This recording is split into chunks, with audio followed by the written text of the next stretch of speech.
এতদিন তুমি পবিত্র শরীরের ভেতরে ছিলা, এখন বের হও। বলে কোথায় বের হবো?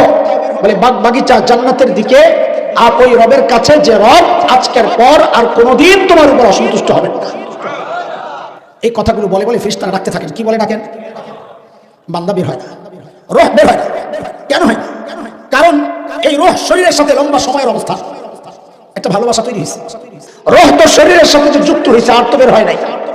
এখন কি ভীষণ তার ভালোবাসা, মহব্বত, মমতা। রূহ তো শরীর থেকে বের হতে চায় না, সারা শরীরে খালি দৌড়ায়। তো ফেরেশতারা আল্লাহকে জানাবেন, আল্লাহ আপনার মেহমান তো আসতে চায় না।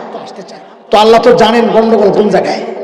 তা আল্লাহ বলেন, আমার মেহমানকে তার জান্নাতের বাড়িটা একটু দেখায় দাও না। হাদিসের কথা, যেই না তার সামনে জান্নাতের বাড়িটা প্রকাশ পাবে, এমনি বাড়ি দেখে সে অস্থির হয়ে যাবে ওই বাড়িতে যাওয়ার জন্য। এত সুন্দর, বলে ভাই তাড়াতাড়ি আমাকে ওখানে নিয়ে চলো।